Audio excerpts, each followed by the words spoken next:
বন্ধুরা, একটি মেয়ে ঘুমাইতেছিল ওয়ালের পাশে। পিছন দিক থেকে একটি মেয়ে পলিথিনে করে পানি নিয়ে এসে মেয়েটিকে গোসল করিয়ে দিবে। চিন্তা ভাবনা করার পরে মেয়েটিকে ঠিকই গোসল করিয়ে দিল। মেয়েটিকে গোসল করানোর পরে মেয়েটি ঠিকই লুকিয়ে পড়ল। মেয়েটিকে গোসল করালো, সে মেয়েটিকে ভয়ে চিৎকার করতে শুরু করলো এবং উঠে দাঁড়াতে লাগলো। মেয়েটি উঠে করতে লাগলো, কিন্তু মেয়েটি তাকে খুঁজে পেল না।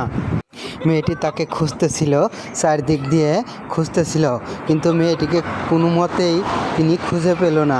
শেষ মুহূর্তে মেয়েটি চলে যাচ্ছে অন্যদিকে। আরেকটি মেয়ে এসে ওইখানে বিশ্রাম করতে লাগলো। সেই মেয়েটি আবারও তাকে ভিজাবে বলে পরিকল্পনা করতে লাগলো এবং মেয়েটিকে ভিজিয়ে দিল। মেয়েটি চিৎকার করতে লাগলো এবং চিৎকার করে উঠে গেল।